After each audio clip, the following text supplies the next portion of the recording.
নমস্কার বন্ধুরা, সুবলয় রান্নার ঘরে আপনাদের স্বাগত। আজ বানাবে পটল দিয়ে চিংড়ি মাছ। নিয়ে নিয়েছি পটল, চিংড়ি মাছ আছে 150 গ্রাম, ওইদিকে নারকেল আর আমি পোস্তটাকে আমি বেটে নিচ্ছি একসাথে, আর টমেটোটাও বেটে নেব কাঁচা লঙ্কার সাথে।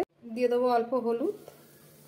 আলুগুলো ভেজে নেব, আলু লাল করে ভেজে নিতে হবে। আলুটা ভাজা হয়ে গেছে, তুলে নিচ্ছি। পটলগুলো ভেজে নেব, দেবো অল্প লবণ, অল্প হলুদ গুঁড়ো। পটলটা ভাজা হয়ে গেছে, তুলে নেব। লবণ হলুদ মাখানো চিংড়ি মাছটা ভেজে নিলাম। দিলাম সর্ষের তেল, ফোড়নে দেবো গোটা গরম মশলা, দেবো পেঁয়াজ কুচি, দেবো ছোটো চামচের 1 চামচ আদা রসুন বাটা, দেবো ধনে জিরে হলুদ গুঁড়ো।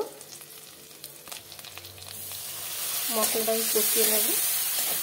দিয়ে দিলাম টমেটো আর কাঁচা লঙ্কা বাটা, দেবো স্বাদ মতো লবণ, দিয়ে দিলাম ভেজে রাখা পটল আলু।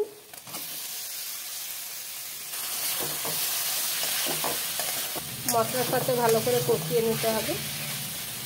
সবজিটা কষানো হয়ে গেছে, দিয়ে দেবো অল্প জল, ঢাকনা লাগিয়ে সেদ্ধ হতে দেবো।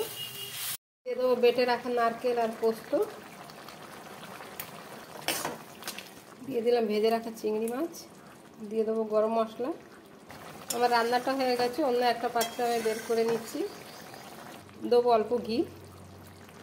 আমার পটল চিংড়ি রেসিপিটা হয়ে গেছে বন্ধুরা। যদি আপনাদের আমার এই ভিডিওটা ভালো লেগে থাকে তাহলে লাইক কমেন্ট সাবস্ক্রাইব অবশ্যই করবেন। ধন্যবাদ।